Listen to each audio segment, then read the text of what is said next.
Class में आप सभी लोगों का स्वागत है।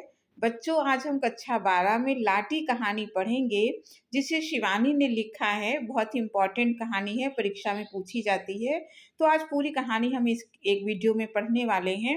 बच्चों, आप इसे आखिरी तक देखिएगा ताकि कहानी आपको अच्छे से समझ में आ जाए। और इस तरह के और भी नए नए वीडियो पाने के लिए आप चैनल को सब्सक्राइब जरूर कर लीजिए। ऐसे वीडियो आपको लगातार मिलते रहेंगे। तो अब हम लोग लाठी कहानी को देखते हैं। लंबे देवदारों का झुरमुट झुक झुक कर गोठिया सैनिटोरिया की बलैया सी ले रहा था। कांच की खिड़कियों पर सूरज की आड़ी तिरछी किरणें मरीजों के क्लांत चेहरों पर पड़कर उन्हें उठा देती थी। मौत की नगरी के मुसाफिरों के रोग जीर्ण पीले चेहरे सुबह की मीठी धूप में क्षण भर को खिल उठते। आज टीबी, सिरदर्द और जुकाम खांसी की तरह आसानी से जीती जाने वाली बीमारी है, पर आज से कोई 20 साल पहले टीबी मृत्यु का जीवंत आह्वान थी। भुआली से भी अधिक मांग तब गोठिया सैनिटोरियम की थी। काठ गोदाम से कुछ ही मील दूर एक ऊंचे पहाड़ पर गोठिया सैनिटोरियम के लाल लाल छतों के बंगले छोटे छोटे गुलदस्ते से सजे थे। 3 नंबर के बंगले का दुगना किराया देकर कप्तान जोशी स्वयं अपनी रोगिणी पत्नी के साथ रहता था। बंगले के बरामदे में पत्नी के पलंग के पास वो दिन भर आराम कुर्सी डाले बैठा रहता। कभी अपने हाथों से टेम्परेचर चार्ट भरता और कभी समय देखकर दवाइयाँ देता। पास के बगल के मरीजों की बड़ी तृष्णा और चाव से सेवा करता था कप्तान जोशी। कभी उसके आनंद चेहरे पर झुंझलाहट ना खींच की अस्पष्ट रेखा भी नहीं उभरती। कभी वो घुंघराले बालों को ब्रश से संवारता, बड़े ही मीठे स्वर में पहाड़ी छोड़े गाता, जिनकी मिठास में तिब्बती बकरियों के गले में बंधी बस्ती रुनकती घंटियों की सी झुनक रहती। पहाड़ी मरीज बिस्तरों से पुकार कर कहते, वाह कप्तान जोशी, एक और। कप्तान अपने पलंग से घुली मिली सुंदरी बानो की ओर देख बड़े लाड़ से मुस्कुरा देता। बानो का गोरा चेहरा बीमारी से एकदम पीला पड़ गया था और उसकी बड़ी बड़ी आंखें और भी बड़ी बड़ी हो गई थी। शांत सरल दृष्टि से वो कप्तान को दिन रात टुकुर टुकुर देखती रहती।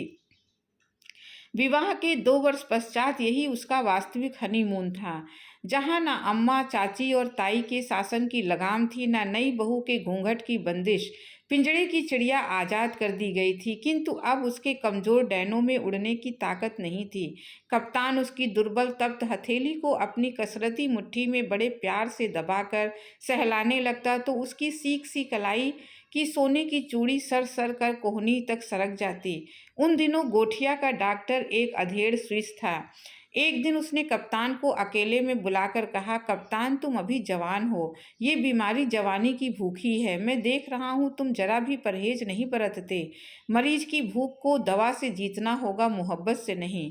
क्षण भर को सब समझकर कप्तान लाल पड़ गया। उसके बूढ़े पिता के भी कई पत्र आ चुके थे और माँ ने रो रो कर चिट्ठियाँ डाल दी थी। मेरे पास 10-20 पूत नहीं है बेटा, ये बीमारी सत्यानाशी है। पर कप्तान पहले की तरह अलमस्त डोलता, कभी बानों के चिकने केशों को चूमता, कभी उसकी रेशमी पलकों को, कभी पास के प्राइवेट वार्ड की गुमान सिंह मालदार की गोल मटोल पत्नी से मजाक करता। सैनिटोरियम की मनहूस जिंदगी के काले आकाश में रूपदार ठकुरानी की भांति की एक द्युतिमान तारिका थी। भरे भरे हाथ पैर की, चिकने चेहरे पर सदा मुस्कान बिखेरती वो पूरे सैनिटोरियम की भाभी थी। उसके स्वास्थ्य के दुर्गम दुर्ग में भी ना जाने बीमारी का घुन किस आरक्षित छिद्र से प्रवेश पा गया था।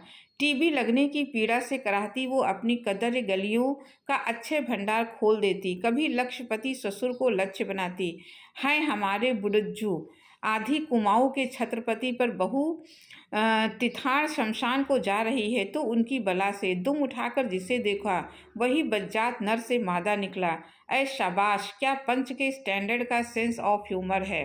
भाभी तबीयत बाग बाग कर दी। कप्तान कहता, एक मेरा खसम है साला, पी के धुत होगा किसी गोरी मेम को लेकर। 2 महीने से हरामी झांकने भी नहीं आया। दाढ़ी जारे की ठठरी उठेगी तो मजाल में सुहाग उतारूं। वो फिर कहती, क्यों भाभी, क्यों कोस रही हो। कप्तान हंसकर कहता, प्रौढ़ा नेपाली भाभी की सदाबहार हंसी से खिलखिलाती आंखें छलक उठती। शाबाश है कप्तान बेटा, तुझे देखकर मेरी छातियों में दूध उतर आता है। कैसी सेवा कर रहा है तू। और एक हमारे हैं कुतिया के जने, मिले तो मूछें उखाड़ कर हरामी के मुंह में ठूस दूं। कप्तान हंसते हंसते दोहरा हो जाता। मूछें उखाड़कर मुंह में ठूसने की बात कुछ ऐसी जम जाती कि वो भागकर बानों को सुना आता। नेपाली भाभी के पति की असंख्य मोटरें अल्मोड़ा नैनीताल को घेरे रहती। चाय के बगीचों का अंत नहीं था, किंतु उसके वैधव्य ने पत्नी के प्रति प्रेम और मोह की बेड़ियां काट दी थी। 1 वर्ष से वे एक बार भी उसे देखने नहीं आए। एक दिन कप्तान ने देखा नेपाली भाभी की खांसी बहुत ही बढ़ गई है। खांसी का दौरा सा पड़ा और कप्तान भागकर देखने गया तो देखा रक्त के कुंड के बीच नेपाली भाभी की विराट गेहुआ देह निष्प्राण पड़ी थी। पति की मूछों को उसके मुंह में ठूसने का स्वप्न अधूरा ही छोड़कर भाभी चली गई थी। कुछ दिन तक कप्तान उदास हो गया। बानों की बड़ी बड़ी आंखों में भी उदासी के डोरे पड़ गए। जब ऐसी हंसती खेलती लाल लाल भाभी को मौत खींच ले गई तो हड्डियों का ढांचा मात्र बानो तो हवा में उड़ती रुई का फाया थी। भाभी की मौत आकर जैसे उन दोनों के कान में कह गई थी कि जिंदगी कुछ ही पलों की है। उन अमूल्य पलों के अमृत स्वरूपी रस की अंतिम बूंद भी उन दोनों को छोड़ना मंजूर न था। नित्य निकट आती मौत ने बानों को चिड़चिड़ा बना दिया था, पर जैसे इकलौते जिद्दी दुर्बल बालक की हर जिद को स्नेहमयी माता हंस खेल कर झेल लेती है, वैसे ही कप्तान हठीली बानों की हर जिद पूरी करता। कभी वो खिली चांदनी में बाहर जाने को मचलती तो अपने खाकी ओवरकोट में उसे लपेटकर अपनी देह से सटाए लंबे चीड़ की छाया में बैठा रहता। बानों से विवाह के ठीक तीसरे ही दिन छोड़कर उसे बसरा जाना पड़ा था। उन 3 दिनों में खाकी वर्दी में कसे 6 फुटी शरीर और भूरी भूरी मूछों को देखकर बानो उससे जितना ही कटी कटी छिपी फिरती, वो उसे पाने को उतना ही उन्मत्त हो उठता। उसे देखते ही वो अपनी मेहंदी लगी नाजुक हथेलियों से लाज से गुलाबी चेहरा ढांक लेती। दूसरे दिन बड़ी कठिनता से कप्तान उसके मुंह से धीमी फुसफुसाहट में उसका नाम कहलवा पाया था। बहुत ही धीमे स्वर में ही प्रणय निवेदन की भूमिका बांधनी पड़ी थी, क्योंकि पास के कमरे में ही ताऊ जी लेटते थे।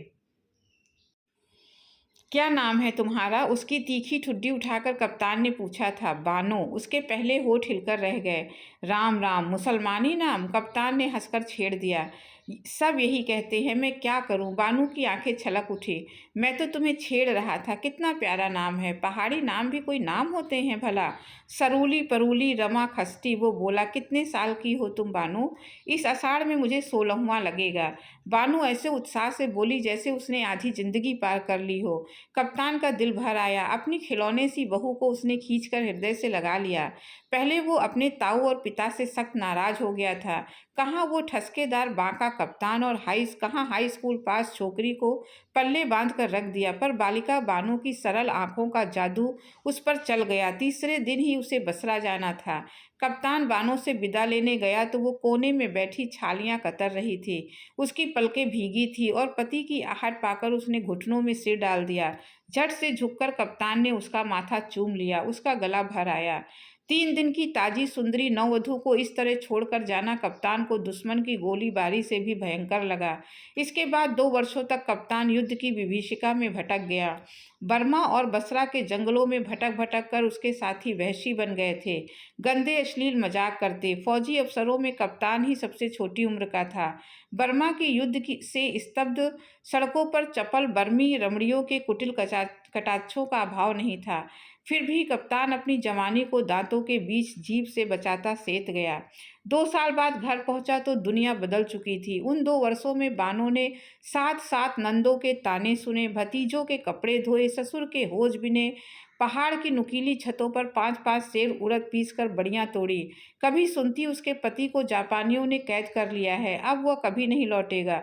सास और चचिया सास के व्यंग बाण उसे छेद देते। वो घुलती गई और एक दिन क्षय का तक्षक कुंडली मारकर उसकी नन्ही सी छाती पर बैठ गया।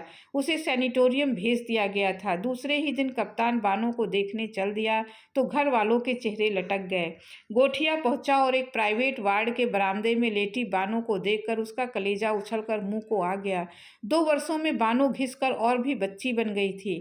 कप्तान को देखकर उसकी तरल आंखें खुली ही रह गईं। फिर आंसू टपकने लगे। कहने और कैफियत देने को कोई गुंजाइश नहीं रही। बानों के बहते आंसुओं की धारा ने 2 साल के सारे उलाहने सुना दिए। दोनों ने समझ लिया कि मिलन के वे क्षण मुट्ठी भर ही रह गए थे। उन दिनों सैनिटोरियम में एक अत्यंत क्रूर नियम था। रोगियों को उनकी अंतिम अवस्था जानकर उन्हें घर भेज दिया जाता। सैनिटोरियम में मृत्यु का प्रवेश सर्वथा निषिद्ध था। नेपाली भाभी की मृत्यु के बाद कप्तान और बानो मातम में डूब गए, पर चौथे दिन वे फिर हनीमून मनाने लगे। अपनी साड़ियों का बक्स निकलवा कर बानो ने कई साड़ियों पर इस्त्री करवाई। बड़ी देर तक दोनों ने पेशेंस खेला, पर शाम होते ही बानो मुरझाने लगी। दिन भर उसे दस्त आ रहे थे, और टीबी के मरीज को दस्त आना खतरे से खाली नहीं होता। डॉक्टर दलाल आया। उसने कप्तान को बाहर ले जाकर कमरा खाली करवाने का नोटिस दे दिया। कल ही ले जाना होगा। I give her to do 3 days, इससे ज़्यादा नहीं बचेगी। कप्तान का चेहरा सफ़ेद पड़ गया। घर जाने का प्रश्न नहीं उठता था। 3 रस भरे महीनों की मीठी धरोहर को वो घर की कड़वाहट से अछूता ही रखना चाहता था। भुआली के पास ही एक चाय की दुकान के नीचे साफ सुथरा कमरा, मृत्यु का पासपोर्ट लिए बानो जैसे अभागे मरीजों के लिए सदा बाँह फैलाए खुला रहता था। सैनिटोरियम छोड़कर हम कल दूसरी जगह चलेंगे बानो, यहाँ साली तबीयत बोर हो गई है। बड़े उत्साह और आनंद से कप्तान ने भूमिका बांधी, पर बानो का चेहरा फक पड़ गया। वो समझ गई कि आज उसे भी नोटिस दे दिया गया है। बड़ी रात तक कप्तान उसके गालों के पास अपना चेहरा ले जाकर गुनगुनाता रहा, बानो मेरी बन्नी बन्नू। और फिर वो बानो को नींद आ गई तो वो भी अपने पलंग पर जाकर सो गया। सुबह उठा तो बानो पलंग पर नहीं थी। सोचा घिसटती बाथरूम तक चली गई होगी। जोश आने पर वो काफ़ी दूर तक चल लेती थी। बड़ी देर तक नहीं लौटी तो वो घबरा कर उठा। बानो कहीं नहीं थी। भागकर वो मरीजों के पास गया। डॉक्टर आया, नर्सें आई, चौकीदार आया, पर बानो कहीं नहीं थी। सैनिटोरियम में आज पहली बार ऐसी अनहोनी घटना घटी थी। दूसरे दिन बड़ी दूर रथी घाट पर बानो की साड़ी मिली थी। मृत्यु के आने से पूर्व वो अभागी स्वयं ही भागकर मृत्यु से मिलने चली गई थी। इसमें कोई संदेह नहीं कि बानो ने डूबकर आत्महत्या कर ली थी। शोक से पागल होकर कप्तान उसकी साड़ी को छाती से चिपटाए फिरता रहा, परंतु मर्द की जवानी जाड़े की भयंकर लंबी रात के समान है जो काटे नहीं कटती। एक ही साल में उसका फिर विवाह हुआ। अब के ताऊ और पिता ने खूब ठोक पीट कर बहू छाटी, ऊंची, अगली, गोरी और एमए पास।